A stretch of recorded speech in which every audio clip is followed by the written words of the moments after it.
Las personas que puedan, que tengan la posibilidad de abrir su cámara, buenas tardes, licenciada Melissa. Se les invita a que podamos tener esa interacción, ¿verdad? No es lo mismo vernos, aunque sea por cámara, que solo pues escucharles o saber que por fe están ahí detrás de esa foto, ¿verdad? Estoy muy entusiasmada iniciando esta segunda jornada.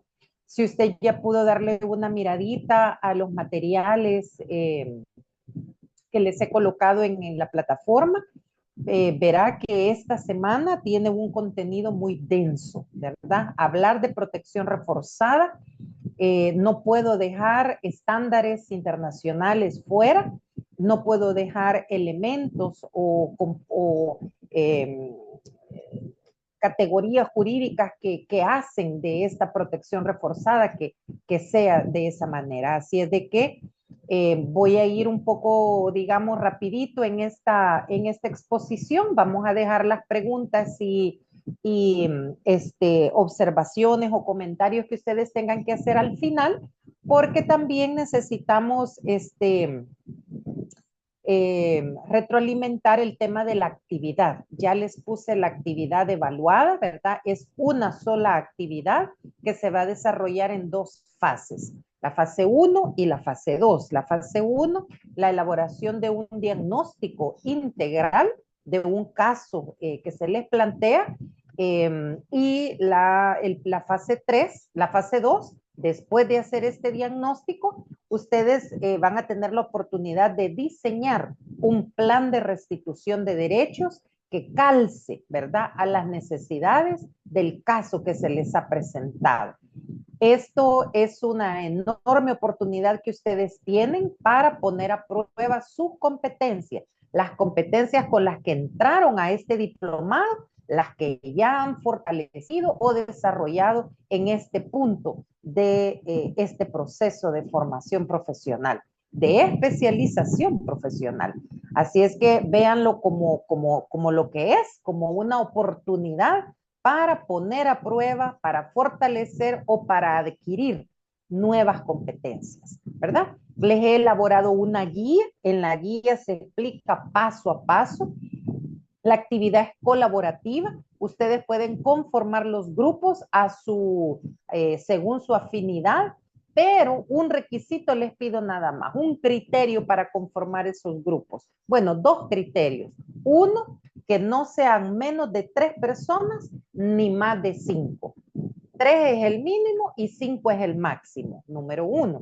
Número dos, que como yo tengo entendido que en este grupo hay diversas disciplinas, diversas competencias profesionales o roles que ustedes desempeñan profesionalmente. La idea es que los grupos queden conformados en esta multidisciplinariedad, ¿verdad? Y aún cuando se trate de la misma profesión, que puedan ser personas que se desempeñan en distintos ámbitos, ¿verdad? En ámbitos diferentes, de manera que puedan aportar una lectura distinta, que enriquezca el análisis y el diseño del plan de restitución que se va a elaborar, ¿ok? La idea es que el trabajo colaborativo nos da la oportunidad de aprender de los demás, de escuchar los aportes, las experiencias que tienen que ofrecer los demás, ¿verdad? Este trabajo colaborativo invita a que todos estemos abiertos a escuchar al otro, a la otra, ¿verdad? A escuchar con empatía, con respeto, a tomar en consideración las opiniones profesionales, técnicas que cada uno tenga que aportar a esta actividad. La fase 1 y la fase 2, ambas tienen el 50% de la evaluación.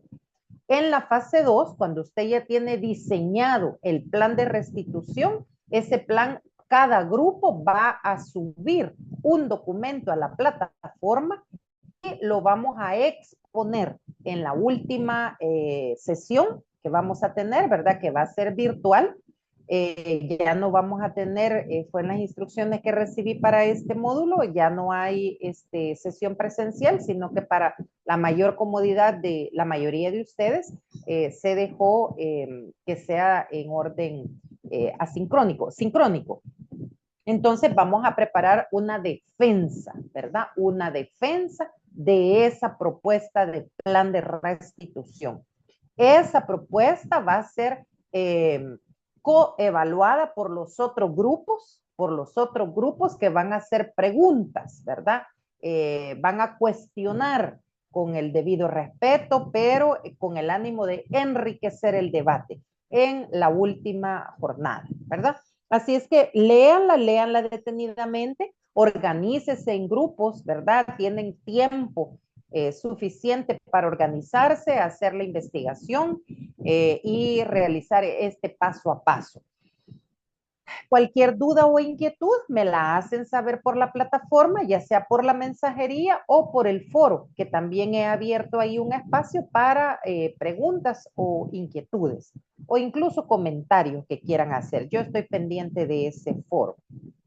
Bueno, tenemos ya 15 personas para esta jornada. Tenemos el tema la protección reforzada.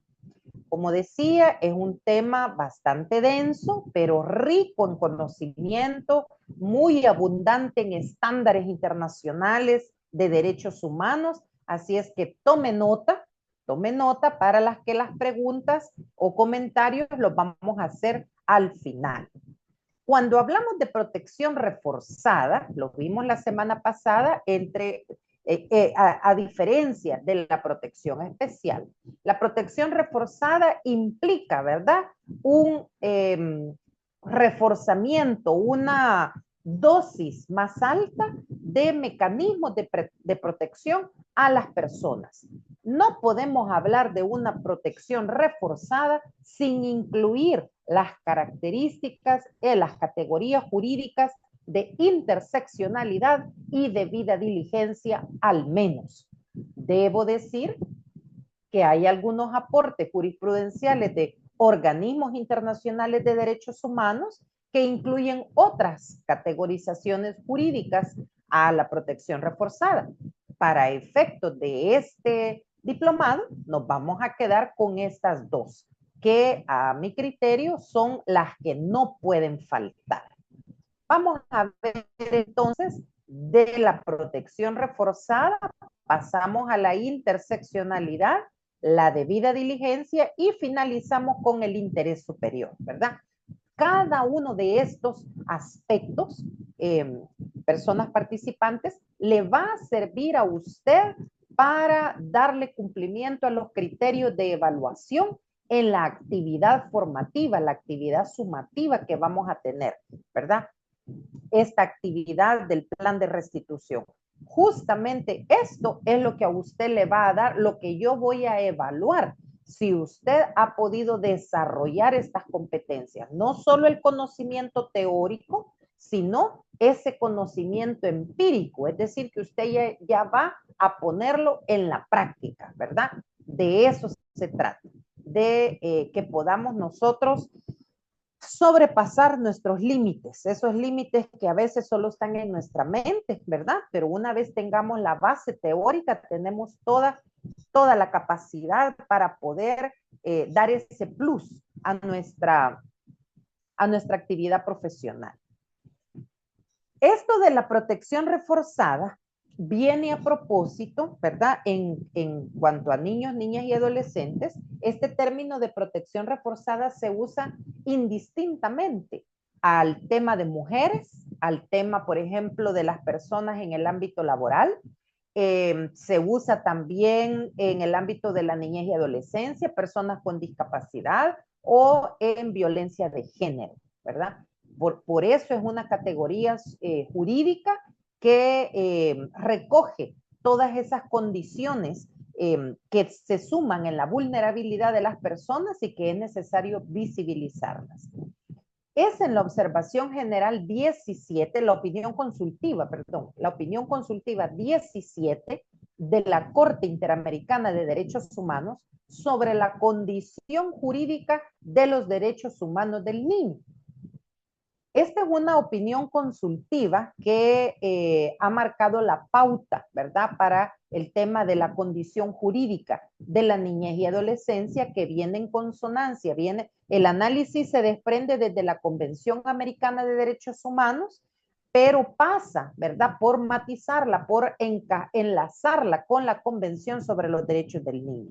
De tal manera que los dos instrumentos, no obstante que son de organismos distintos, estas se complementan, ¿verdad? Van en la misma línea. Entonces, ¿qué dice esta opinión consultiva? Sostiene que los estados tienen el deber de tomar todas las medidas positivas que aseguren la protección a los niños, niñas y adolescentes contra los malos tratos, sea en sus relaciones con las autoridades públicas, sea en relaciones con organismos, con personas interindividuales o con entes no estatales. Es decir, con cualquier persona o institución que se relacione la niñez y la adolescencia, los estados partes están en el deber, ¿verdad?, de salvaguardar estas relaciones que no incluyan ninguna forma de violencia. La Corte cita las disposiciones de la Convención sobre los Derechos del Niño, conclusiones del Comité de los Derechos del Niño y también fallos del Tribunal Europeo de Derechos Humanos en relación a las obligaciones del Estado de proteger a los niños, niñas y adolescentes contra toda forma de violencia, incluso en el ámbito familiar. La Corte afirma como conclusión que el Estado tiene el deber de aportar, de adoptar todas las medidas positivas para asegurar la vigencia de los derechos del niño. ¿Por qué traigo esta lámina? Porque lo que vamos a ver ahora no es discrecional, no es que si yo quiero cumplirlo o no quiero como Estado de El Salvador. Si la práctica profesional de ustedes está al servicio del Estado, es decir, si ustedes son servidores públicos o funcionarios públicos que ejercen esa función en nombre del Estado, déjeme decirle, usted está en el deber legal y convencional de darle cumplimiento a esta garantía, ¿verdad? A este deber de evitar o de garantizar que las relaciones de la niñez y la adolescencia en cualquier ámbito que se desenvuelva esté libre de toda forma de violencia. ¿Qué se entiende entonces por protección reforzada? Es un deber del Estado y se refiere a la aplicación de estas medidas adicionales que se implementan para proteger y garantizar los derechos de los niños, niñas y adolescentes cuando se encuentren en situaciones de extrema vulnerabilidad. Aquí hacemos la diferencia, ¿verdad? Se diferencia de la protección especial, que esta es más general y se aplica al universo de las personas menores de edad por el hecho de ser personas en condición de desarrollo, ¿verdad? Requieren un plus de protección. Pero cuando hablamos de la protección reforzada, estamos hablando de un plus de protección, activando mecanismos adaptados, especializados y prioritarios.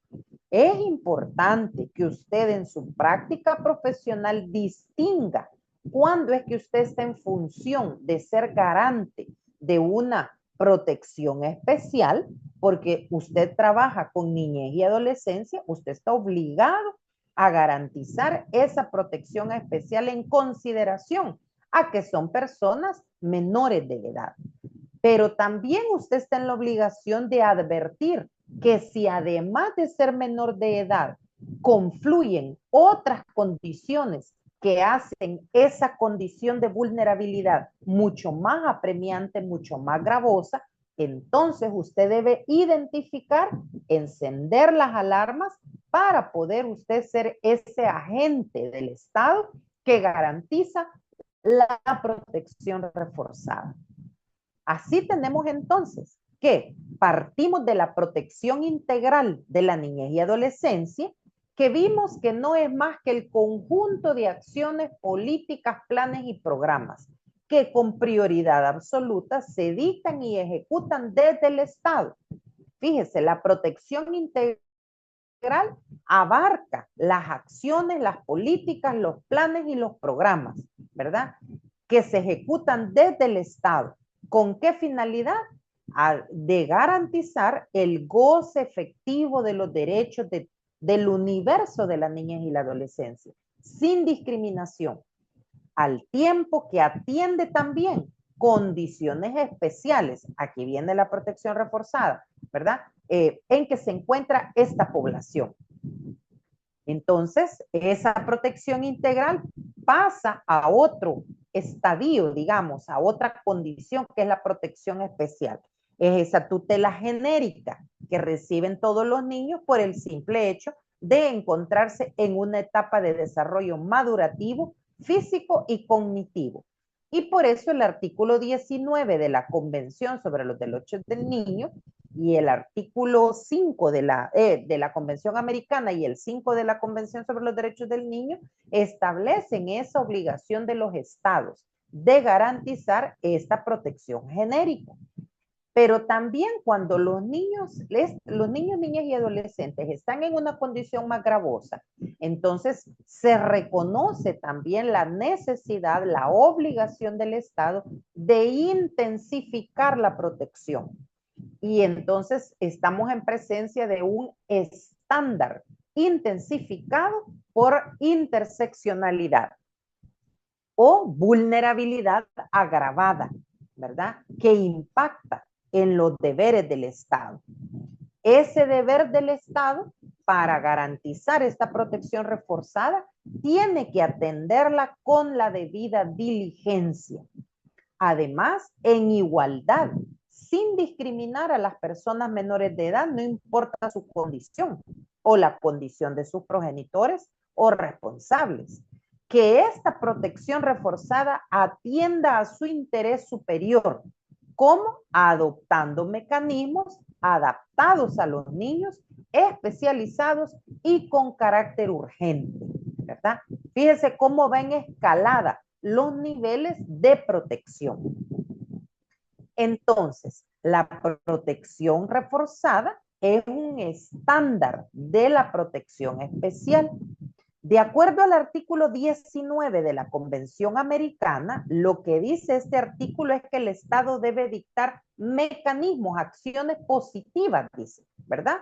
Lo establece como la obligación que tiene el Estado se traduce en un derecho de todo niño, niña, adolescente a recibir, a ser destinatario de estas medidas de protección que su condición, en su condición de menor de edad requiere. El estándar viene del artículo 19 de la Convención Americana o Pacto de San José, como se le conoce también. Posterior a la Convención Americana, este paradigma, esta obligación que nace desde este tratado, se recoge por la Convención sobre los Derechos del Niño, ¿verdad? Tiene consonancia con la protección integral, en tanto es una fuente por excelencia de la protección especial. Y ahí tenemos entonces, recogemos los 4 grandes pilares que sostienen todos los derechos de la Convención, como son el principio de la igualdad, no discriminación, interés superior, supervivencia y desarrollo, y el de participación. ¿Se acuerdan que lo vimos en el módulo anterior? Y actualizando esta categoría jurídica, la opinión consultiva 17, que ya les mencioné al inicio, de la Corte Interamericana de Derechos Humanos, define lo que es esa protección especial y dice que es una obligación estatal erga omnes. Erga omnes significa que es una obligación ineludible del Estado. No puede el Estado justificarse de ninguna manera ante el incumplimiento de esta obligación. ¿Por qué? Porque va destinada hacia un sector en condición de vulnerabilidad, como puede ser la primera infancia, niñez y adolescencia, que se encuentran en esa condición delicada, ¿verdad? Por la falta de madurez o por esa madurez que van adquiriendo de manera progresiva hacia un desarrollo integral. Este es un estándar mínimo, no es el máximo, es el mínimo. Por eso es una condición ineludible del Estado, que el Estado tiene que garantizar. Siempre en el marco de la protección reforzada como estándar, también tenemos un desarrollo jurisprudencial que le ha venido dando mayor contenido teórico. Y ha sido la Corte Interamericana de Derechos Humanos la que ha ido a través de sus sentencias dándole mayor definición, mayor contenido, mayor alcance. Así, por ejemplo, en el caso Atala Rifo versus Chile, en el año 2012, la Corte habló de la igualdad no discriminación como parte de la protección reforzada que debe garantizar el Estado. Y entonces dijo la Corte, cualquier otra condición social del artículo 1.1 de la Convención Americana incluye otras condiciones que constituyen categorías sospechosas. Fíjense que cuando hablamos de igualdad no discriminación, estos principios nos sirven para encender los semáforos, para estar alerta cuando en nuestra práctica profesional podemos estar frente a una categoría sospechosa. ¿Por qué se le llama categoría sospechosa? Porque son condiciones sociojurídicas en las que están las personas que pasan desapercibidos en tanto han sido naturalizados en la dinámica social o en las prácticas culturales que tienen los estados. Entonces, por ejemplo, ¿verdad? El castigo físico, por decirle algo. El castigo físico, ¿verdad? Es una condición que solo afecta a las personas menores de edad, ¿verdad? Entonces, la categoría menor de edad es una categoría sospechosa. ¿Por qué? Porque hay que ver que alrededor de esa categoría pueden acontecer diversas condiciones de vulnerabilidad, ¿verdad? Entonces, por eso se le llama categorías sospechosas. Y esas categorías sospechosas son las que tenemos en el artículo 11 de la ley Crecer Juntos, ¿verdad? Y que se desprenden desde la convención y otros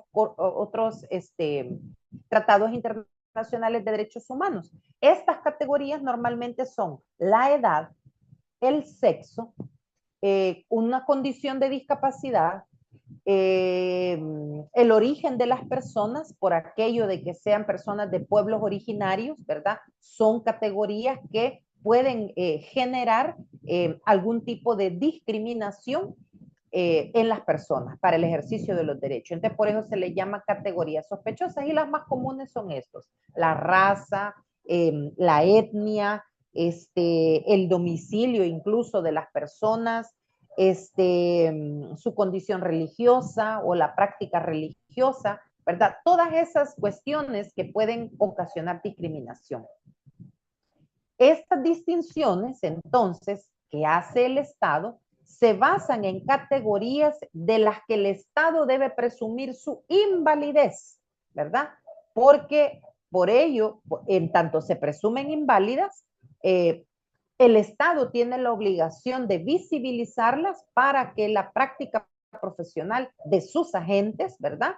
Sea un maestro, sea un médico, sea un policía, sea un juez, o incluso los miembros de la familia. En tanto también están en la obligación por el principio de corresponsabilidad, ¿verdad? Se debe demostrar entonces que cuando se hace una distinción para negar o limitar un derecho, debe estar debidamente fundamentada, razonada, justificada. De lo contrario, sería una práctica discriminatoria y eso es sancionado, eso es prohibido, ¿verdad? Por el ordenamiento jurídico. Todo aquello, en la lógica, ¿verdad? Todo aquello que lleve a limitar a una persona para el ejercicio de sus derechos podrá llegar a ser una práctica discriminatoria. Luego la Corte dio una de sus mejores sentencias en el tema de protección reforzada, que fue el caso algodonero, ¿verdad? Allá en el 2009, a propósito de todas las desapariciones de mujeres en Ciudad Juárez, ¿verdad? Hay sendos documentales, películas y la sentencia que fue reclamada por las personas víctimas, los ofendidos más bien, porque las víctimas pues ya están fallecidas, ¿verdad? Los que se lograron encontrar los cuerpos, otros que no se han logrado encontrar hasta la fecha, personas que desaparecieron. En una violencia sistemática que se logró comprobar en esta sentencia del campo algodonero y en el que el Estado incumplió su deber a la protección reforzada. Y entonces dijo la Corte, fue la indignación al ver tantos casos de mujeres violentadas y privadas de la vida, ¿verdad? Incluso por agentes del Estado o con la venia de los agentes del Estado, que la Corte dice eleva la debida diligencia a un estándar estricto y reforzado cuando las víctimas son mujeres, niñas o adolescentes, que exige de parte de las instituciones del Estado una reacción inmediata y eficaz, ¿verdad? Aquí la Corte fue más estricta, en este caso con México, pero lo que le dijo a México nos atañe también a nosotros y a todos los países de la región que somos suscriptores de la Convención Americana de Derechos Humanos, ¿verdad? Estas sentencias, aunque no dice que fueron en contra del Salvador, también constituyen estándares de obligatorio cumplimiento para todos los países. Luego estuvo el caso, hay muchos otros casos, estoy mencionando los más reconocidos en el tema de la protección reforzada. El caso Guzmán Albarrachín, este es en contra de Ecuador en el 2020. Aquí este es el caso de una niña que fue víctima de violencia sexual en un entorno escolar. La niña pasó denunciando de otra forma en diferentes épocas y no hubo una reacción oportuna del Estado. Entonces aquí la Corte también fue muy enérgica contra el Estado de Ecuador, pero lo mismo nos puede pasar a nosotros, ¿verdad? Y la Corte le hace el énfasis enérgico sobre el deber de prevención y de protección del Estado, que estas obligaciones son reforzadas debido al nexo de poder, la edad de la víctima y el ámbito institucional. Claro, porque cuando la violencia viene de los propios agentes del Estado, ¿verdad? Esto cada uno de nosotros que trabajamos o representamos al Estado ofreciendo un servicio, nosotros, todas estas personas que somos funcionarios o empleados públicos, el cargo viene, digamos, con una carga de poder. Ese poder viene de la delegación que el Estado le ha dado a cada persona para que funcione en nombre del Estado, ¿verdad? Así lo hace un maestro, un director, una enfermera, un médico de una unidad de salud e incluso aquellos otros servicios básicos que son concesionados a particulares. Todos, ¿verdad? Estamos en la obligación de garantizar, como les leía en la primera diapositiva, que la relación que tengan las personas menores de edad con el conglomerado social sea libre de violencia, ¿verdad? Entonces, por eso es enérgica la Corte cuando esa violencia viene de parte de un agente del Estado, ¿verdad? Que está en la obligación de prevenir y proteger, y en lugar de eso, pues es el causante, es ese agente promotor de la violencia, que ejerce un poder, ejerce una autoridad en relación, hay un nexo de poder en relación a la persona menor de edad. Eso la pone en una condición más desvalida, ¿verdad? En una condición más frágil frente a un director, frente a una persona que por su cargo, ¿verdad? Lleva implícito ese poder. Y pues tuvo lugar en el ámbito institucional, en una escuela. Entonces, de todas esas estándares internacionales, de las sentencias, de los convenios, los tratados, la doctrina ha identificado algunos pilares en los que descansa esta protección reforzada. De tal manera que si falta alguno de estos elementos, no podemos estar hablando de protección reforzada. Y ahí tome nota usted para la práctica de la actividad en el diseño de un plan de restitución, porque el caso, pues, no es un caso de protección especial, sino de protección reforzada.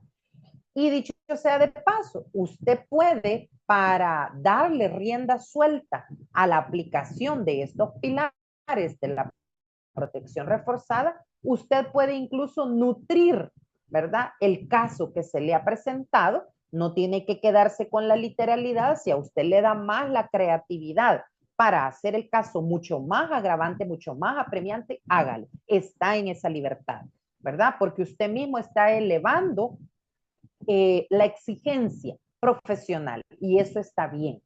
Las personas que le apuestan a la excelencia no se quedan con lo regular, ¿verdad? Sino que estamos buscando profesionales que vayan allá afuera a dar un cambio significativo, ¿verdad? Que ustedes sean profesionales de impacto a donde ustedes se van a desenvolver. Ay, y si usted me dice, no, pero mire, yo no estoy trabajando todavía, bueno, usted puede ser un miembro de su familia, un miembro de su comunidad que también genera un impacto positivo en términos de protección a la niñez y adolescencia. Entonces, ¿cuáles son estos pilares de protección? De la protección reforzada. Esto, repito, es producto de la evolución de las sentencias, de los casos que han ido llegando a la Corte Interamericana en violencia sobre los niños, niñas y adolescentes. Entonces, la Corte cada vez ha ido nutriendo sus argumentaciones y todo eso se va volviendo estándares, ¿verdad? Que nosotros los estados, todos los estados de América Latina, debemos observar, garantizar, debemos proteger, ¿verdad? Y la Corte en esta evolución ha estado en sintonía también con el Tribunal Europeo de Derechos Humanos. El Tribunal Europeo, mire, valga decir para los que no son abogados y abogadas, que en el mundo hay dos grandes, bueno, tres, pero la otra es penal, la Corte Penal Internacional. Hay dos organismos internacionales, ¿verdad? Internacionales que tienen como la máxima voz, la última palabra en tema de derechos humanos. Y estos están por regiones. En América Latina tenemos la Corte Interamericana de Derechos Humanos, que es el máximo exponente de derechos humanos en la región. Y debo decir que en los diálogos entre Corte Interamericana y el Tribunal Europeo de Derechos Humanos, nuestra Corte Latina, Interamericana, nuestra Corte ha ido pasos agigantados, incluso que el Tribunal Europeo en algunos temas. Uno de esos temas fue la protección reforzada y el tema de la técnica de la interseccionalidad que vamos a ver ahora. Así es que es un orgullo para nuestra región que nuestra Corte Interamericana va como punta de lanza, ¿verdad? Dando esos lineamientos a los estados para garantizar que nuestra niñez crezca y se desarrolle protegida, ¿verdad? Sanamente. Entonces, ¿cuáles son estos pilares? Primero, la atención prioritaria. Los niños, niñas y adolescentes deben ser atendidos en primer lugar. Licenciada, yo trabajo en una unidad de salud, pero mire, en cuanto tengo mujeres embarazadas, tengo personas que llegan de mediana edad con sintomatologías de enfermedades crónicas también, y tengo niñas y adolescencia. Bueno, ¿qué dice el pilar? Todas estas personas están en condición de vulnerabilidad, pero ¿qué dice la protección reforzada? Que son los niños los que deben tener una atención prioritaria. Y no solo prioritaria, debe ser el primero en la fila, pero además la atención debe ser adaptada a su condición de desarrollo y especializada, ¿verdad? Los profesionales que trabajamos con niñez y adolescencia, todo este movimiento, todo este desarrollo del derecho de familia en específico hacia los niños, niñas y adolescentes, va en avanzada, va en desarrollo. Usted no se puede quedar atrás con las prácticas antiguas, ¿verdad? Si usted quiere ser una persona que se distingue en la especialización, pues aquí están los temas que usted no solo para saberlos, pero para aplicarlos, ¿verdad? Entonces, uno de los pilares, atención prioritaria, adaptada y especializada para la niñez y la adolescencia.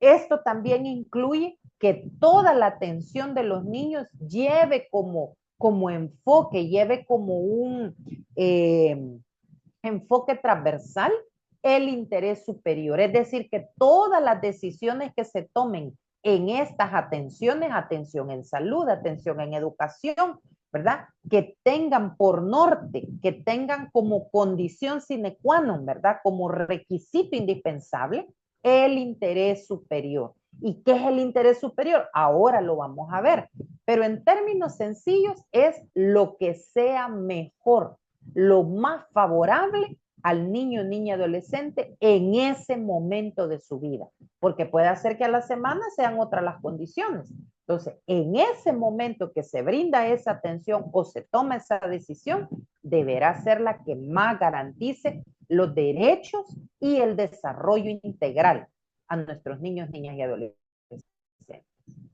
Esto no puede hacerse sin garantizarle un trato igualitario, ¿verdad? Por eso tengo yo que advertir esas categorías sospechosas y elevar mi atención para darle la atención en iguales condiciones que el universo de niños, ¿verdad? No tengo que discriminar. Ay, licenciada, pero fíjate que este niño, mire, tiene discapacidad, ya no va a pasar de ahí, esa discapacidad, él así va a vivir hasta donde Dios le permita, ¿verdad? ¿Qué vamos a poder hacer? Mejor me atiendo de otras personas que sí están en condiciones, entre comillas, normales. Esa es una decisión basada en una práctica o en un criterio de discriminación. Estoy discriminando a la persona por la condición. Lo que la doctrina de los derechos humanos me dice es que debo identificar esa condición, elevar, ¿verdad? Tender esos puentes para que esta persona reciba el mismo servicio como si no tuviera esa condición. Es decir, en las mismas condiciones que el universo de niños. ¿Cómo haría yo eso? ¿Verdad? Entonces, ese es el reto de la protección reforzada con fundamento en el principio de igualdad, no discriminación. Y por supuesto la corresponsabilidad, porque como lo vimos también en el módulo pasado, nadie queda fuera de esta obligación. El Estado, la familia y la sociedad, todos estamos en el mismo deber de garantizar esta protección reforzada a nuestros niños, niñas y adolescentes. Ese es el primer elemento. Segundo pilar son las garantías o estándares internacionales. Estas garantías, fíjese bien, son mecanismos que nos permiten cumplir aquellos elementos. ¿Cómo lo vamos a hacer? Con la herramienta de la interseccionalidad, ¿verdad? Que es una técnica, es un estándar, ya la vamos a ver, la debida diligencia, que ya la vamos a ver también, y la especialización, que bastante hemos hablado ya del tema de la especialización. No todos y todas nos hemos formado en, por ejemplo, el desarrollo del niño. No todos tenemos ese conocimiento, no todos tenemos esa práctica profesional, pero si yo trabajo con niñez, yo estoy obligada a la especialización. Por eso yo aplaudo a cada uno de ustedes que ha optado, ha dado este paso, este esfuerzo, ¿verdad? De invertir en su especialización. Porque compañeros y compañeras, esto no es solo para el trabajo, no es solo para ganar un poquito más, no es solo para tener el título y que me dé un estatus, no. El objetivo por el que yo estoy aquí compartiendo, preparándome, dando lo mejor de mí, de acuerdo a mi experiencia y conocimiento, es para que ustedes sean esos agentes de cambio que nuestra sociedad necesita, ¿verdad? Ya basta de estar cómodos y ver la violencia en nuestros niños sin decir nada, sin reconocer esas categorías sospechosas en nuestra familia o en nuestra práctica profesional. Ya basta. Hemos llegado tarde a nuestra generación menor de edad. Así es que es tiempo de activarnos, es tiempo, ¿verdad? De procurar cada uno desde su trinchera el poder hacer esa diferencia, ¿verdad? Y cada vez que usted hace esta diferencia, usted está aportando para un mejor, para una mejor persona en la que se va a convertir este niño, niña o adolescente. Una persona menos lesionada de su alma, una persona que va a llegar a ser adulta sin las heridas y los traumas con que tal vez usted y yo llegamos a esta edad. Apostémosle a una sociedad más sana, ¿verdad? Iniciando desde las primeras etapas del ser humano. Entonces, las garantías son esos mecanismos, son esas técnicas, son esos enfoques, ¿verdad? Que nos ayudan a cumplir con aquellos elementos. Luego tenemos la procedencia. Este es un importante pilar también de la protección reforzada. En tanto, cada vez que identificamos una situación de extrema vulnerabilidad o de extrema violación a los derechos de los niños, es necesario calificar cuál es el mecanismo que procede, en este caso, ya sea para prevenir, ya sea para proteger, ya sea para sancionar, ¿verdad? La vulneración de los derechos. Entonces, es necesario también que los mecanismos sean calificados como procedentes, no aplicar cualquier mecanismo, sino aquel que calce justo con la necesidad del caso. Y finalmente, la finalidad. Cada una de las acciones, cada uno de estos pilares, cada uno de estos mecanismos que usted implemente en su práctica profesional debe tener una finalidad clara. Esa finalidad debe ser en principio la protección, el cese de la larga data a posteriori también o en el proceso de implementar estos mecanismos, debemos tener cuidado para no revictimizar en demasía a nuestros niños y niñas. La revictimización, en el caso de la revictimización secundaria, ¿verdad? O victimización secundaria, es aquella que tiene lugar en nuestras instituciones. Cuando nuestros niños llegan, ya llegan victimizados, ¿verdad? Ya llegan con el problema, ya llegan con la afectación, con el daño. Usted y yo debemos ser garantes que ese daño no sea grave, ¿ya? Que no sea revictimizado.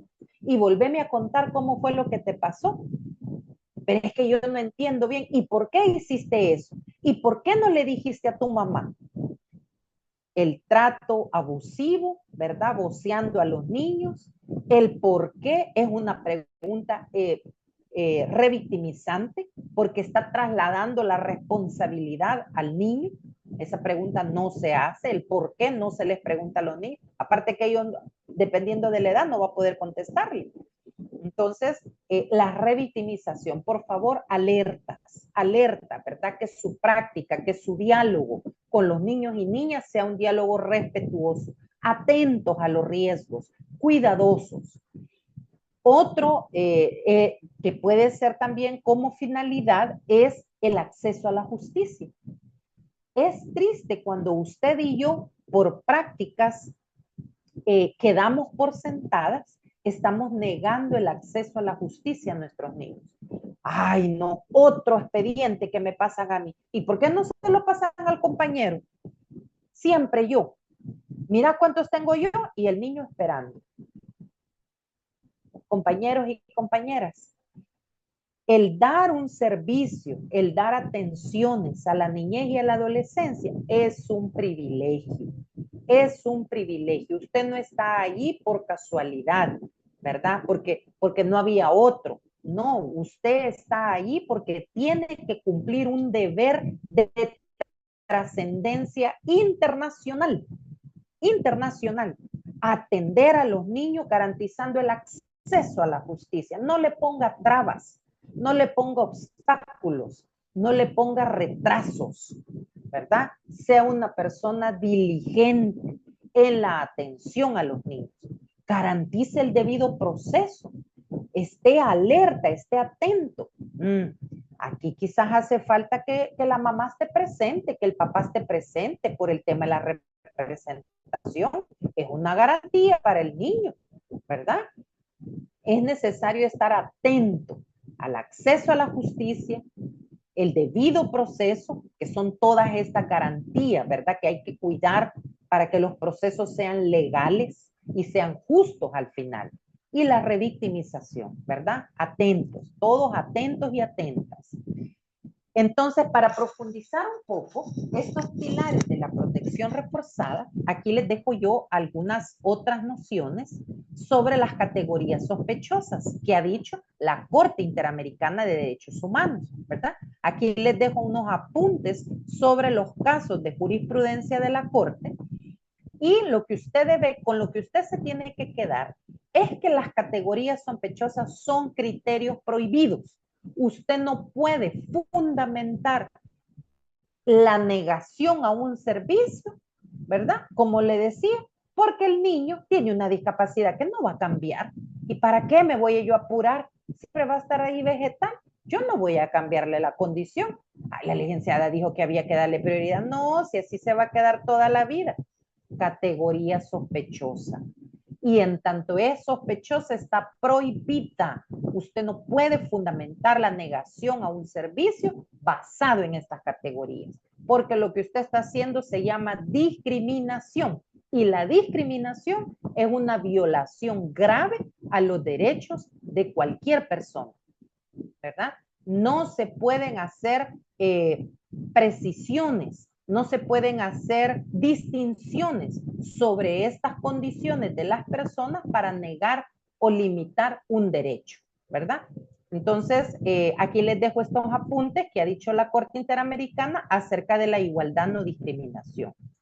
La debida diligencia la vamos a ver ahora más detenidamente, pero este es un estándar internacional también de la evolución jurisprudencial de la Corte Interamericana y aquí es una propuesta metodológica.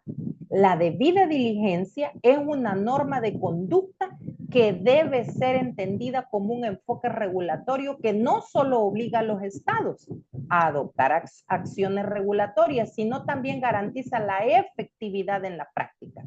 Ahí nos llenamos de protocolos, nos llenamos de guías y dice el Estado, vaya, yo ya cumplí, yo ya le di a la escuela un protocolo de actuaciones, ya le di a la unidad de salud, tienen su guía, su protocolo, ¿qué tienen que hacer? Estandaricé los procesos, estandaricé las atenciones. No basta con eso, dice la debida diligencia.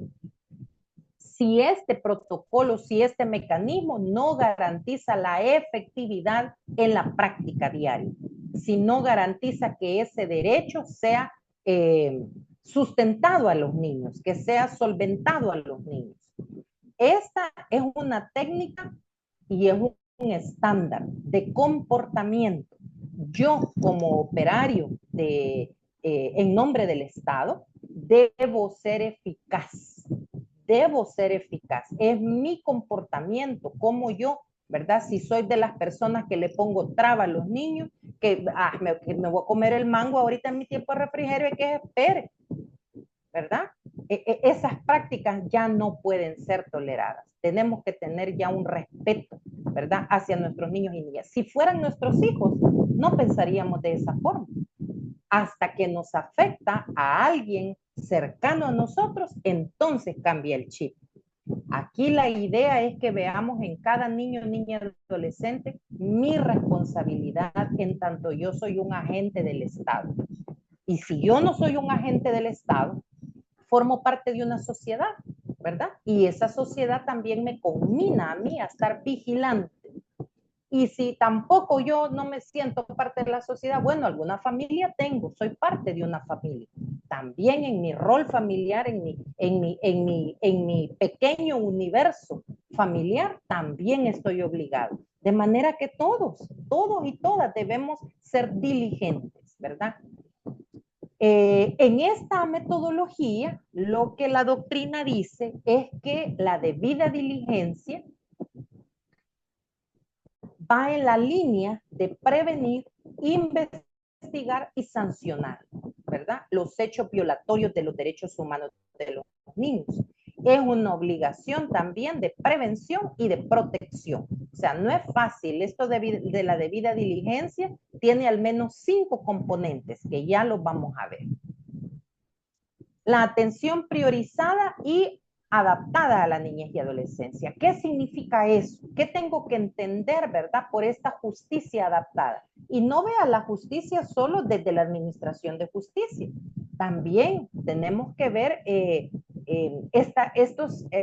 cualquier tipo de atención en la que demos, sea a nivel escolar, sea a nivel de salud, en cualquier tipo, ¿verdad?, de atención en la que se esté brindando, que sea adaptada a la niñez y adolescencia. Esto incluye tomar en cuenta el interés superior, que los espacios donde se reciben los niños sean adaptados, que los profesionales que atendemos a la niñez y adolescencia sean especializados, tal como ustedes lo están haciendo, que seamos también garantes del acceso a la asistencia jurídica gratuita,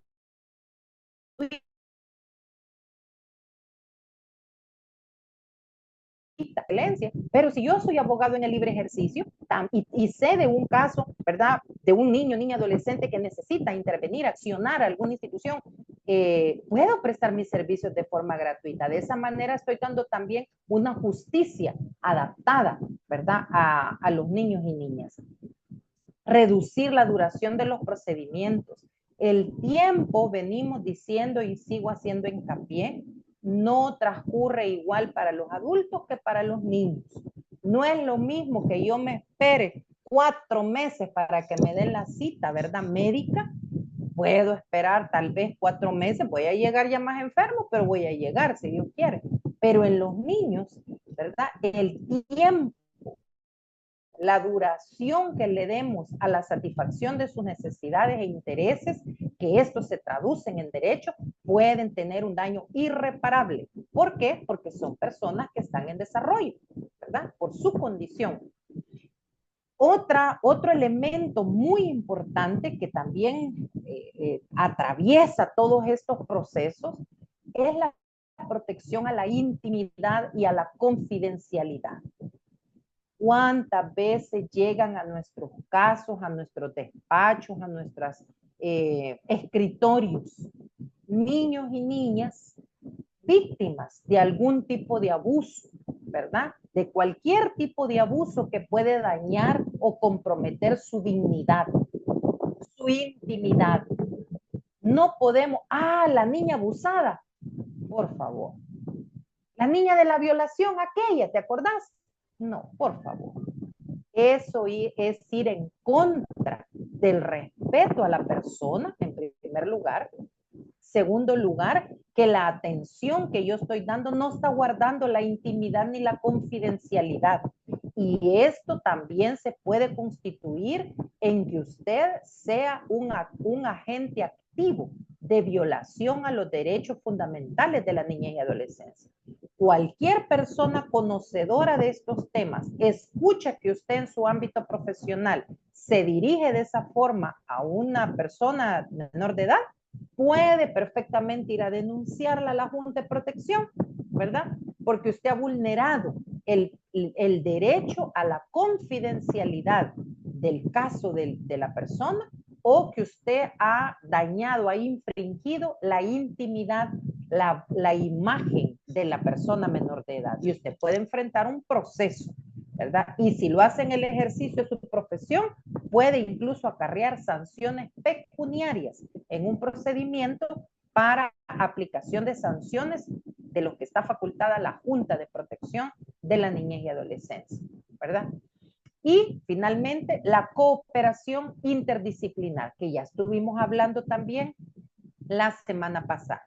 ¿Por qué lo interdisciplinar entra también en esta justicia adaptada? Porque ya vimos que es lo que nos permite tener un análisis integral a profundidad, holístico, ¿verdad? De la situación o condición que estén viviendo los niños. En esta lámina, aquí en este enlace, aquí van a encontrar un video. No lo vamos a ver ahora porque dura más de 1 hora. Usted lo oye despacio en su casa, si quiere por poquitos, pero es una ponencia muy interesante, actualizada, ¿verdad?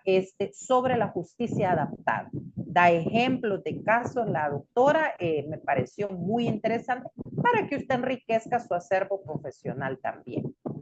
Y el interés superior, ay, aquí se me pasó esto. Esta se la voy a arreglar porque no es eso lo que tiene que decir. El interés superior lo vamos a ver ahora en esta clase.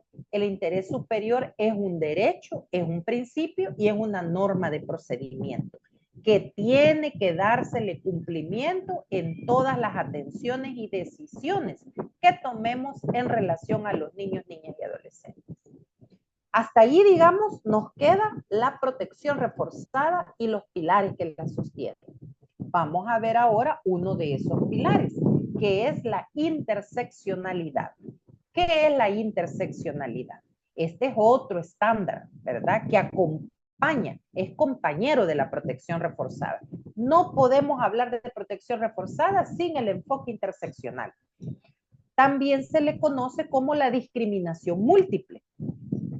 Este signo que ven aquí al inicio, en esta primera lámina, está en inglés y este es uno de los símbolos que identifica la interseccionalidad, donde en la parte de arriba tienen todas las condiciones que se dan por abuso de poder, el privilegio que tienen algunas personas en los estratos sociales, y abajo tenemos la opresión, ¿verdad? Que por el privilegio que tienen los de arriba, sufren los de abajo.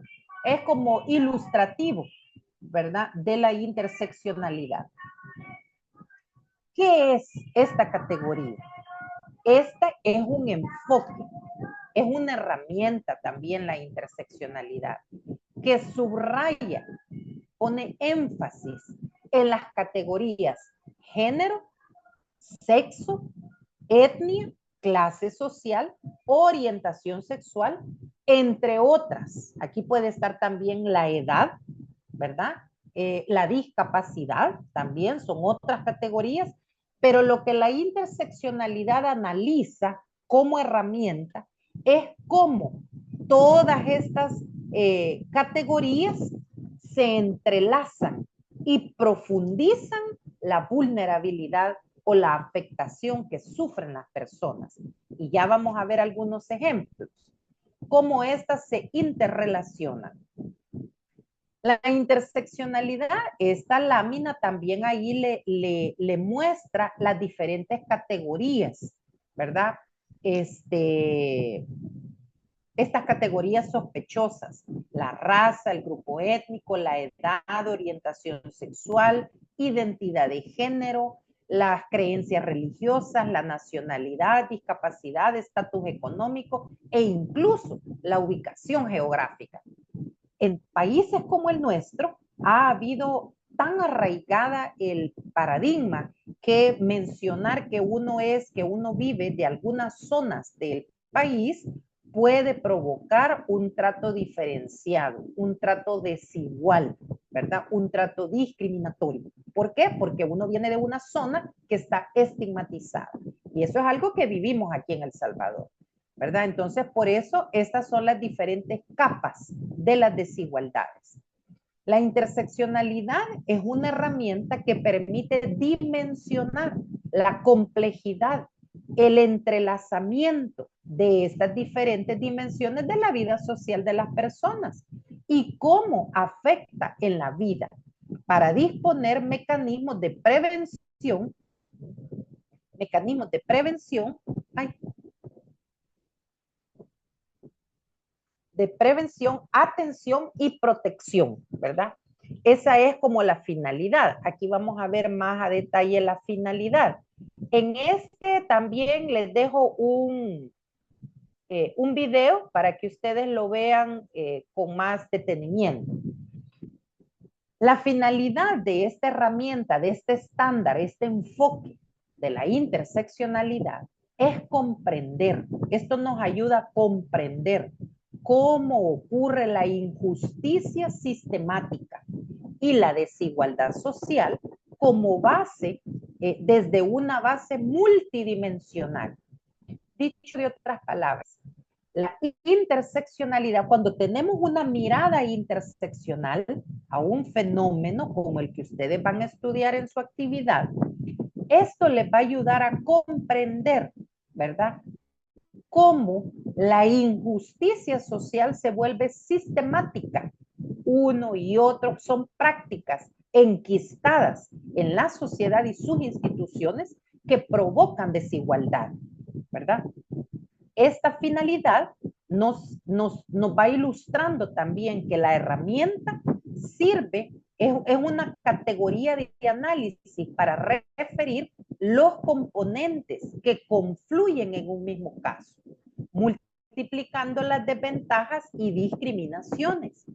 Este enfoque permite contemplar los problemas desde una perspectiva integral, evitando simplificar las conclusiones. Ah, sí, es niña y no está escolarizada. Bah, ya le apliqué la interseccionalidad. No, pueden haber muchas más capas de desigualdad, de desventajas, y es necesario analizar a profundidad.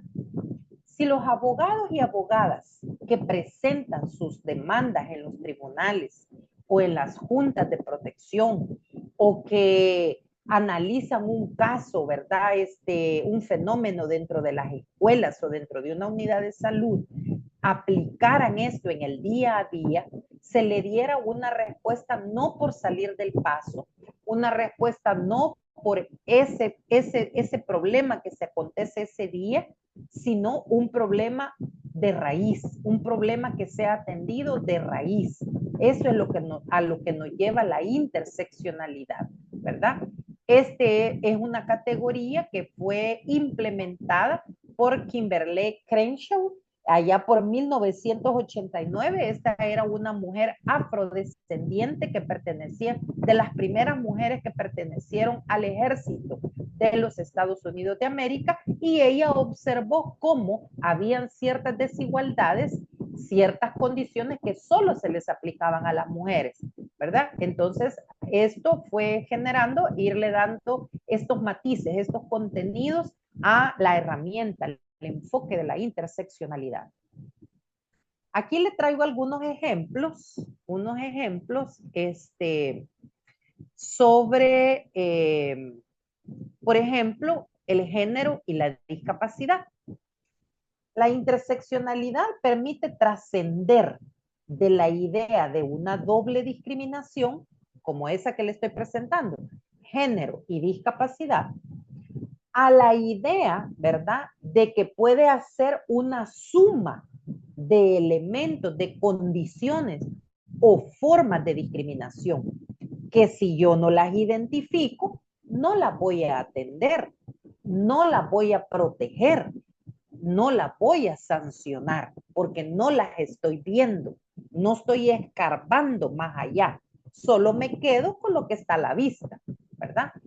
Esto, la interseccionalidad, nos permite una mirada más compleja a los fenómenos, como un punto de partida, analizando las opresiones que desde la intersección, ¿se acuerdan en las carreteras? Nosotros decimos que hay intersecciones. Ese punto de intersección es donde convergen varias calles, ¿verdad? Y decimos, no, en la intersección de la novena, en la intersección de tal calle, es donde convergen varios puntos. Esa misma idea es la que encontramos en la interseccionalidad en materia de derechos humanos. Es ese punto llegó el fenómeno que estoy estudiando, que tengo enfrente, la vulneración de derechos, tengo que tener la capacidad de analizar, de identificar todos esos puntos de convergencia, de intersección que agravan, ¿verdad? La condición de derechos humanos de las personas. Voy a dejar aquí de compartir y les pongo un ejemplo. Tenemos una niña, fíjese bien, una niña de la zona rural,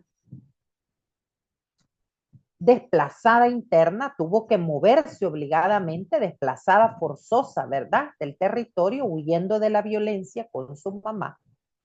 Y la niña presenta discapacidad, una discapacidad cognitiva.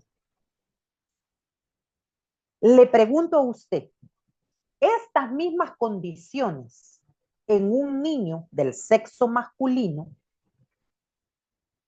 si los ponemos en la balanza, ¿sufren las mismas desventajas o el niño sufre otras desventajas que la niña no sufre o viceversa? La niña sufre otras desventajas que el niño no sufre.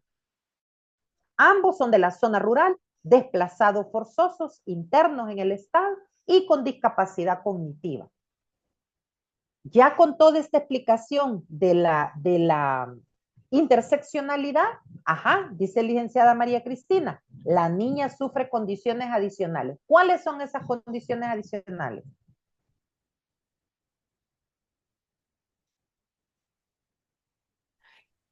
Por ejemplo, maestra, podría ser el tema de que pueda ser agredida sexualmente y que eso traiga de producto a otra persona más, ¿verdad?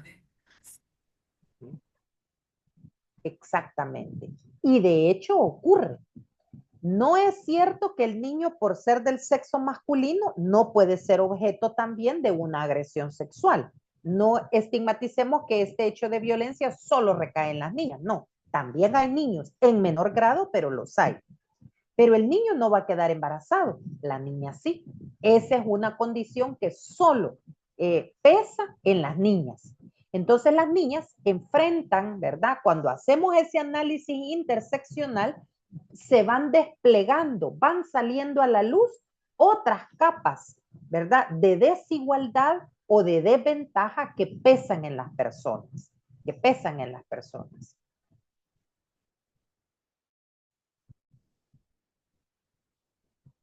Quiero ver aquí otro comentario. Ah, exacto, a estar embarazadas. Eh, He conocido varios casos, ¿verdad? Varios casos de adolescentes que son retiradas de los centros escolares o que incluso el último que tuve, no la expulsaron, pero la mandaron a tener las clases en línea porque era un mal ejemplo para las demás adolescentes. Discriminación. Y el muchacho el responsable del embarazo adolescente estudiando en el mismo centro escolar, a él no hubo ningún llamado de atención, siguió teniendo las mismas clases, compartiendo con sus compañeros, todo normal. Para él no hubo ninguna sanción, ningún peso, ¿verdad? Y todavía la persona que ocupaba el cargo de directora en ese caso, y estoy hablando de un caso real de recién el año pasado, no les estoy hablando de hace 20 años, ahora sucede todavía eso. Mandó una senda, llamó a los padres de familia de la mamá, los padres de familia de la adolescente y le dio senda regañada, ¿verdad? Por la inmoralidad que su hija representaba, por no haber ellos cumplido su rol y la inmoralidad que su hija representaba en el centro escolar. Y al padre del adolescente jamás lo llamaron. A los padres del adolescente jamás lo llamaron, ¿verdad? Entonces hay estigmas, hay ciertos paradigmas que todavía no nos dejan ver y por eso es importante estas herramientas como la interseccionalidad. Ay, okay. De la debida diligencia, bueno, entonces ese, digamos, quedamos ahí con la interseccionalidad. pasamos a otro estándar, a otro compañero de la protección reforzada y se llama debida diligencia. Con la debida diligencia, esta exige a todas las autoridades de un estado a investigar, sancionar, reparar de manera inmediata cualquier tipo de violencia o discriminación. Esto incluye además garantizar el derecho a ser escuchado de los niños, niñas y adolescentes, como ustedes ya aprendieron a hacerlo, con el respeto, con la consideración, con las adaptaciones que son necesarias, sin victimizar a los niños, sin instrumentalizarlos, ¿verdad? Extrayéndoles ellos como que fueran ellos la fuente de la prueba. Y además, esta debida diligencia también entiende que se debe e implica garantizar el acceso a un debido proceso con lenguaje sencillo, con lenguaje sencillo. Los tecnicismos dejémoslos entre abogados, ¿verdad? Los tecnicismos dejémoslos entre profesionales. Con los niños, niñas y adolescentes debemos bajar el nivel, adaptarnos, ¿verdad? Fíjense que incluso bajar, cuando uno dice hay que bajarse al nivel de los niños, no es del todo sano tener ese tipo de lenguaje porque estamos poniendo al niño en una condición abajo y yo arriba. Como yo estoy arriba, pero yo soy una excelente profesional especializada, me bajo al nivel del niño. No es esa la idea. Ahí todavía hay la idea de una relación asimétrica. Yo ejerzo el poder, estoy arriba, el niño está abajo en la condición de desventaja. Como le apostamos a relaciones más democráticas, lo que yo tengo que decir es un lenguaje sencillo, ¿verdad? Adaptado a la edad, a la madurez, a la etapa evolutiva del niño. Ahí está mi desafío, que yo pueda darme a entender con el niño en esa etapa en la que él se encuentra. Entonces, la debida diligencia es un estándar de derechos humanos. No es cualquier cosa la debida diligencia, como la interseccionalidad, que forman parte de la protección reforzada, es un estándar de derechos humanos. Quiere decir que también es una obligación de los estados atenderla y obliga al Estado a actuar eficazmente para prevenir violaciones a los derechos de las personas menores de edad, sancionar y reparar los daños causados. Por ello, tiene los alcances de prevención, atención, sanción y reparación. Cuando decimos que la debida diligencia abarca estos aspectos, no basta con solo garantizar uno, cumplir dos, tienen que garantizarse todos. Por eso, yo en lo personal soy de la idea que aun cuando en el sistema penal se ha logrado, digamos, grandes avances en la investigación del delito para evitar la impunidad, especialmente en los delitos en contra de los niños, niñas y adolescentes, esas sentencias penales aún no abarcan, no llegan hasta la reparación. Sancionan al agresor, pero ¿cómo queda la víctima? ¿Cómo queda el niño? A un niño de 5 años, de 10 años, violentado por una persona adulta que es sancionada, claro, hay un sentido de justicia, ¿verdad? Hay un sentido de justicia que se satisface con esa sentencia penal condenatoria. Pero ¿dónde queda la reparación a la que está obligada el Estado? Esas sentencias también deberían incluir la reparación. Mándese al niño, el Estado le va a brindar al niño, porque como no hizo labor de prevención ni de atención para que al niño no le sucediera lo que le sucedió, el Estado debería reparar el daño que se ha causado. Habrán daños que ya no pueden ser reparados, ¿verdad? Que son de tal magnitud del agravio que no puede ser restituido plenamente. Pero la reparación incluye, por ejemplo, la garantía de no repetición que dice la Corte Interamericana, la asistencia, la rehabilitación, ¿verdad? En temas, por ejemplo, de salud mental, de salud emocional, psicológica, rehabilitar a la persona por el daño que ha sufrido. Eso también es parte de la debida diligencia. Y aquí se los pongo ya más separaditos. La prevención. El Estado y todos sus agentes estamos en la obligación de prevenir. Si usted, digamos, trabaja en un centro escolar o en una institución de salud o en una institución en la administración de justicia, estamos en el deber de estar vigilantes y prevenir. Cuando recibimos las denuncias o llega a nosotros el aviso, el anuncio de una posible vulneración importante a los derechos de un niño, niña o adolescente, lo primero que hacemos es dudar de la palabra del niño. ¿Será que me está diciendo la verdad? ¿Será que no, que no me quiere tomar el pelo, que ha oído a alguien, que es picardía? Es que este niño es tremendo. Lo primero que debemos hacer es creer la voz de los niños, creerle a los niños. Ahí el proceso va a decir, ¿verdad? El nivel de verdad que tuvo el aviso, la denuncia. Pero si yo no atiendo a ese aviso, yo no estoy haciendo labor de prevención. Quizás, ¿cuántos casos hay que incluso llegaron hasta la Corte Interamericana, que si le hubieran hecho caso a la primera persona que pudo hablar del hecho, no hubiera llegado a las consecuencias que se llegó? Pero como pasó desapercibido, no se le dio la debida diligencia al aviso, entonces venimos y damos lugar, propiciamos a que la persona pierda la confianza en las instituciones, pierda la confianza en nosotros, las personas, agentes del Estado, ¿verdad? No, si atención, ni atención me puso, a reír se puso, parecía que me oía, pero se dio la vuelta y se fue, o sea, no escuchó lo que yo le dije.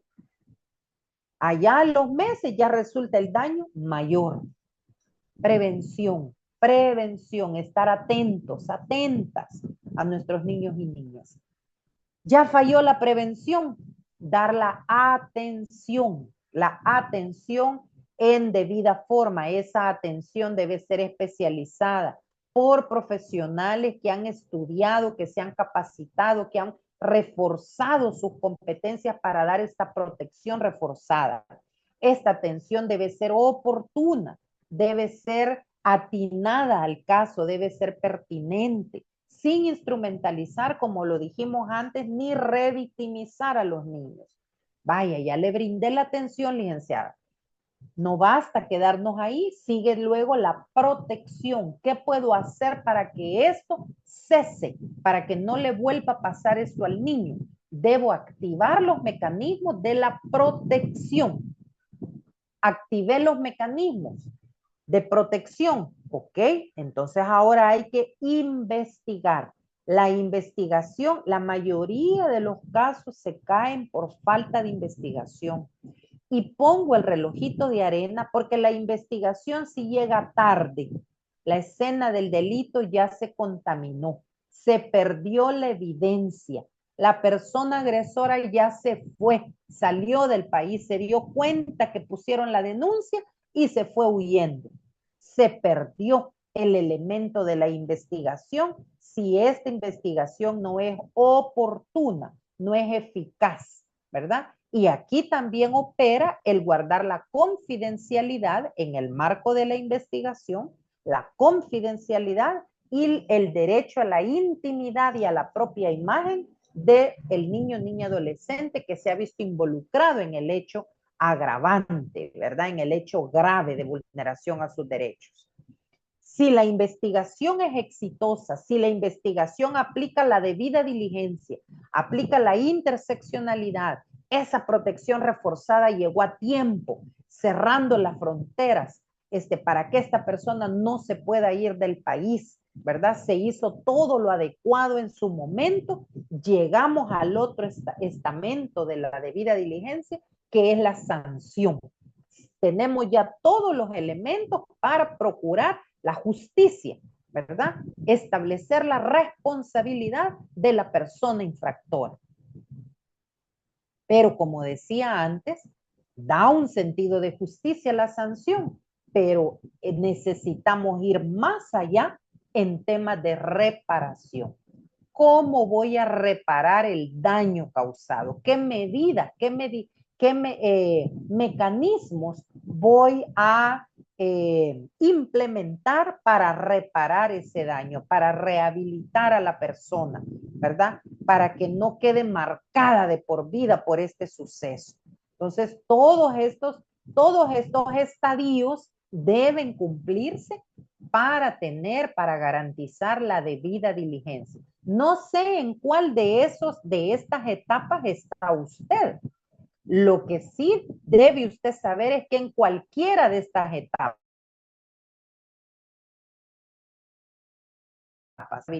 porque las instituciones están conformadas por personas humanas y somos las personas humanas las que hacemos que la institución sea eficaz, que el Estado sea eficaz, que podamos brindar esa protección, no cualquier protección, protección reforzada a nuestra niñez. Y finalmente, el interés superior, ¿verdad? Pasamos por todo este proceso y llegamos al interés superior. Es la hora de tomar decisiones. El interés superior es la máxima consideración que dice la Convención sobre los Derechos del Niño, que debe estar presente en toda decisión que se tome que afecte directa o indirectamente a una persona menor de edad. Y por eso, el interés superior tiene 3 ámbitos de aplicación, ¿verdad? Y se dice que el interés superior es tridimensional, porque aplica como derecho, es un derecho fundamental de todos los niños, que se considere su interés superior como una consideración primordial. Es un principio de interpretación fundamental. Cuando yo tengo que la norma, la ley, choca un artículo con otro, no sé cuál de los dos aplicar, o tengo un derecho del niño que choca con el derecho del padre o de la madre, se ven enfrentados, el interés superior como principio me sirve para interpretar y aplicar aquel derecho o principio que más le favorece al niño. Para eso me sirve el interés superior como principio. Y como norma de procedimiento, está también referido el interés superior a que tengo que cumplir un proceso dotado de garantías, todas esas garantías que ya vimos, ¿verdad? Que incluye la participación de los niños para poder tomar decisiones que tengan en cuenta su opinión, pero que además el interés superior como norma de procedimiento está atento a las repercusiones a corto, mediano y largo plazo de la decisión que yo voy a tomar. Ahora que usted va a hacer el plan de restitución, usted debe aplicar el interés superior como una norma de procedimiento. Y por eso le explico cómo es que usted va a hacer. La aplicación del interés superior, tome nota por favor, tiene 2 pasos. Esto no es invento de la maestra Cinia, esto viene diseñado por el Comité de los Derechos del Niño en su observación general 14 del año 2013. Y el Comité de los Derechos del Niño dice, como el interés superior es un concepto indeterminado, ¿por qué? Porque se construye caso a caso. No hay una receta para el interés superior. Pero aunque es indeterminado, es determinable. Se puede determinar el alcance, los límites, los componentes de este interés superior. Repito entonces, el interés superior es indeterminado, es un concepto jurídico indeterminado, pero determinable. ¿Cómo lo voy a determinar? Con 2 pasos. Paso número 1, evaluar. ¿Qué voy a evaluar?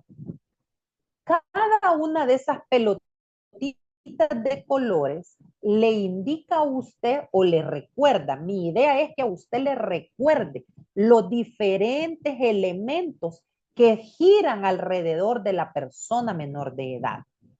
¿Cuáles son estos elementos? La edad, el sexo, el domicilio, la conformación familiar en la que se desenvuelve la persona, si tiene una condición de discapacidad o no, todos los elementos que la interseccionalidad me permite ver, a todas esas condiciones de ventaja que tiene y de desventaja.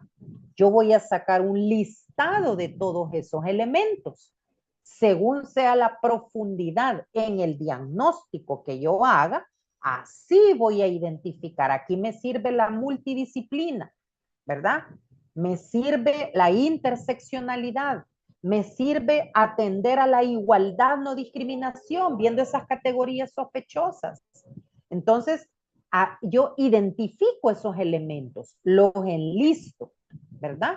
Y ese es el primer paso, identificar los elementos que hacen el caso único, que hacen que este niño sea único, que no se parece a otro, porque todas las personas tenemos una historia de vida, tenemos nuestra propia personalidad, tenemos nuestras propias características, entonces ningún caso es igual al otro. Cada caso tiene sus propios elementos.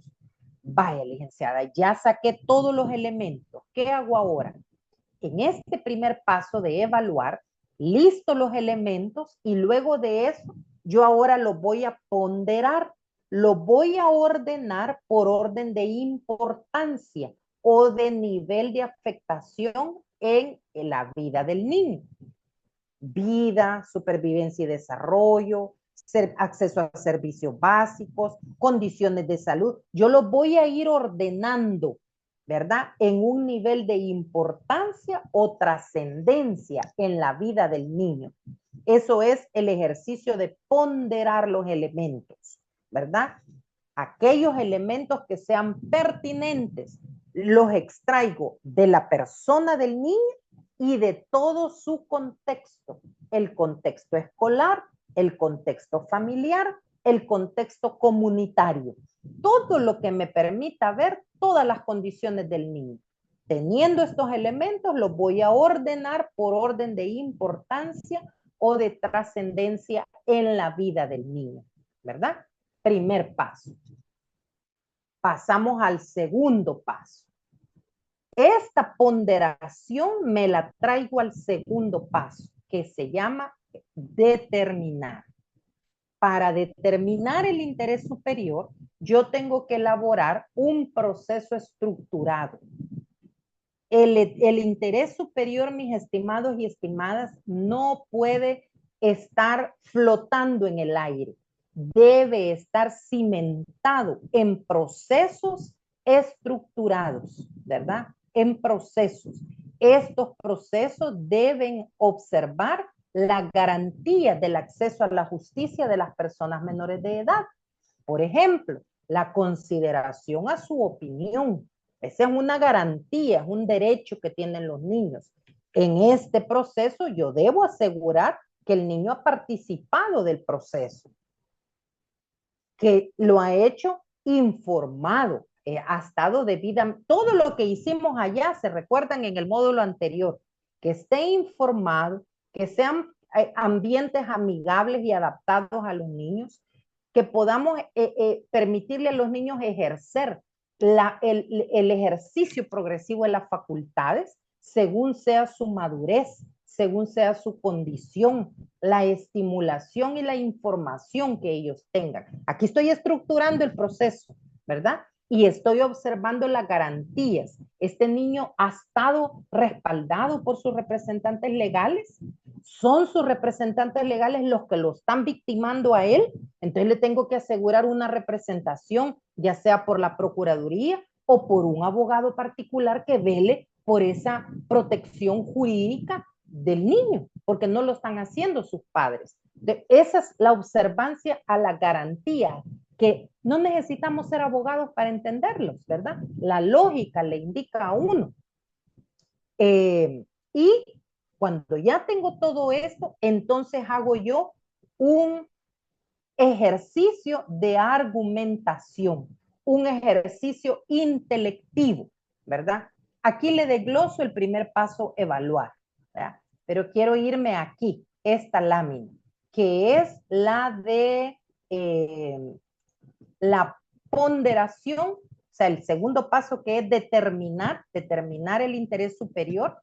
Ahí yo le trato de ilustrar a usted cómo se pueden agrupar los elementos, las características individuales del niño, los factores determinantes del contexto para su bienestar. Ahí entra la escuela, ahí entra la salud, ahí entra la familia, si el niño pertenece a una etnia, ¿verdad? Todos esos aspectos se pueden ir agrupando y van a tener mayor peso aquellos que tienen más importancia o relevancia o trascendencia en la vida del niño, no en lo que yo creo, en la vida del niño. Y otros aspectos, ¿verdad? Como la discriminación, lo que me permite ver la interseccionalidad. ¿Cuáles son las áreas de desventaja que tiene este niño? Las desigualdades que está soportando, ¿verdad? ¿Qué sistemas de apoyo tiene reales? ¿Tiene acceso a servicios básicos? ¿La familia se constituye en un entorno protector? ¿No lo es? ¿Qué instituciones tiene en defecto de la familia para procurarle la protección? Todo esto es el análisis integral, el diagnóstico integral del caso.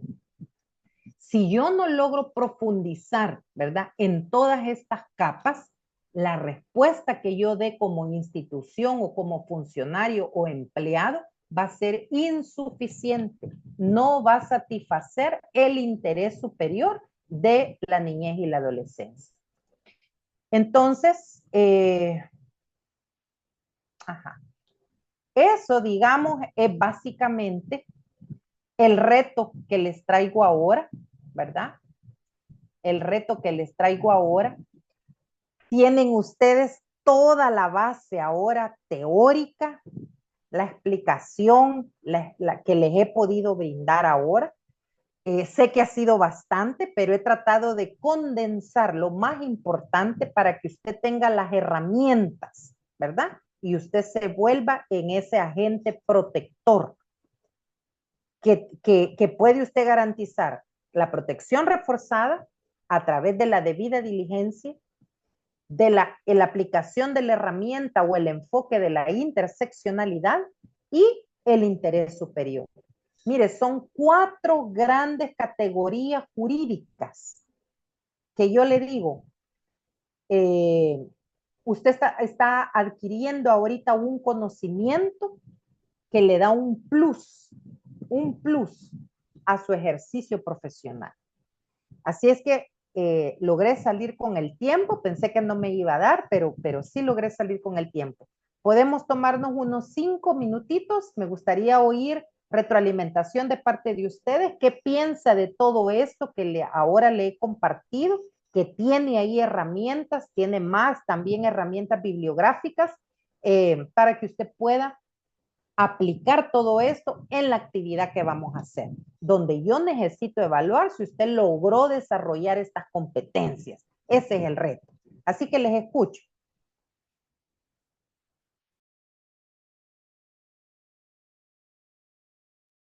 Hola, buenas noches, Lick. Hola. Bueno, de mi parte, la experiencia ha sido como muy enriquecedora en el aspecto de que lo que usted nos ha ido explicando paso a paso ha sido como dimensionar, ¿verdad? Porque al menos uno está sabedor del derecho superior del niño, perdón, del principio superior del niño. Entonces, pero realmente, o sea, uno dice, ¿qué será, verdad? ¿Cómo es eso? O sea, uno quizás tiene una idea, como usted lo dice, no es necesario ser profesional en leyes, sino como esa parte genérica, ¿va? Pero en sí, o sea, los pasos que usted nos acaba de dar son como bastante esenciales para poder tener un criterio en sí, ¿verdad? Porque al final recuerdo cuando hice el diplomado que mandó el gobierno, o sea, era como bastante comprimida la información, pero estas pequeñas partes que usted está explicando son oro prácticamente, porque realmente uno no lo entendió, porque, o sea, fue muy abrumante, pero al menos ahorita es como darle nos ha dado como una nueva visión, un nuevo ámbito, porque, o sea, también tomar en cuenta las personas con discapacidad, el visualizar más las personas con los casos, ¿verdad? De los niños, en específico el lenguaje técnico, ¿verdad? Que uno debe de evitar y como eso, y manejar lo interior, ¿verdad? Con el equipo de uno. Creo que para mí ha sido bastante reforzante y pues creo que eso me ayuda a mí mucho para poderlo poner en práctica en lo que son las políticas internas de la institución, ¿verdad? Así que muchas gracias por los conocimientos. Gracias, excelente. Gracias por la retroalimentación, licenciada. Gracias. ¿Alguien más? ¿Alguien más? Me gustaría escuchar a alguien más que no sea abogado de preferencia o abogada, porque son temas bastante técnicos, como bien lo señala la licenciada.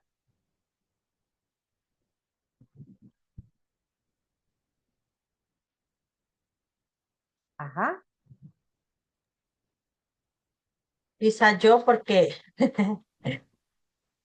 quizás yo porque a veces pues a uno lo obligan a hablar porque nadie quiere hablar. Licenciada, bueno, maestra, yo estoy pues agradecida, como dijo la compañera también, por este conocimiento. Eh, en lo que usted nos pasó de la semana pasada, yo le ponía de que a mí me parece que usted es una docente idónea para esta materia que nos han, todo el posgrado, pero Sí. lo que usted nos ha transmitido, pues es enriquecedor, más que todo por su experiencia en la práctica, ¿verdad? Que muchos no conocemos cómo se da en sí la práctica. Como dijo la compañera, yo también llevé la ley Crecer Juntos en línea como todos los profesionales, pero se queda tan corto y hasta pobre como la manera en que nos lo dan a conocer que no logramos profundizar nada, ¿verdad? Solo llegamos a conocer a grosso modo los términos como el interés superior del niño, la protección integral, pero ya verlo de la manera desglosada que usted nos lo ha dado a conocer y pues que eso viene todavía enriquecido con su práctica profesional, pues la verdad, yo maestra, espero que lo hagamos muy bien en la tarea porque qué mejor manera de ponerlo en práctica, ¿verdad? Exacto. Exacto. Y como les digo, si ustedes pueden aún enriquecer más el caso, pues eso le va a dar un plus a su calificación también, porque usted mismo está elevando el nivel de profesionalismo, el nivel de especialización. Así que yo les animo a que puedan ustedes agregarle otras categorías, ¿verdad? Gracias, licenciada, gracias. Sí, licenciado Oscar.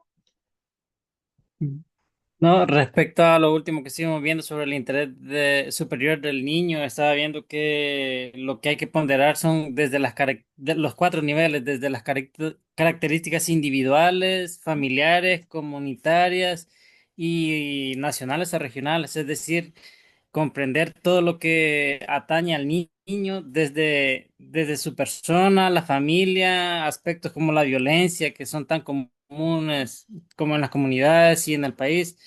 Es decir, estas características hay que tomarlas en cuenta para que este principio, para considerar este principio, que es tan esencial para las políticas públicas y para que se restituyan los derechos. Sí, gracias, licenciado. Finalmente, gracias por toda esta retroalimentación. Me tranquiliza que el mensaje fue recibido integralmente y les voy a hacer un regalo, una primicia. Recientemente tuve la oportunidad de participar en la elaboración, el diseño de una guía para la aplicación del interés superior dirigida a la Administración de Justicia. No les puedo regalar la versión en físico, ¿verdad? Porque no la tengo, están todavía en más tiraje, pero les puedo regalar la versión digital, porque la idea es que todos y todas la conozcan y lo puedan aplicar. Esto les va a ayudar también para la actividad. Yo la voy a subir en la plataforma y ahí ustedes la pueden descargar y ya ustedes tendrán esa herramienta útil, ¿verdad? Que ha sido pues diseñada para El Salvador, el contexto del Salvador. Así es que ahí. Ok. Bueno, si no hay preguntas, con mucho gusto, con mucho gusto. Si no hay preguntas sobre la actividad, manos a la obra, pónganse a trabajar, ¿verdad? Traten que esos grupos queden por lo menos de 5 personas y que queden con diferentes especialidades o prácticas profesionales para que eso quede bien enriquecido. Cualquier cosa, si usted necesita que yo le dé algún acompañamiento o apoyo, mándeme el mensajito y podemos hasta hacer alguna sesión virtual para poderle irle dando apoyo en su actividad. ¿Ok? Bueno, pasen muy buenas noches. Gracias por su atención. Buenas noches. Gracias, maestra.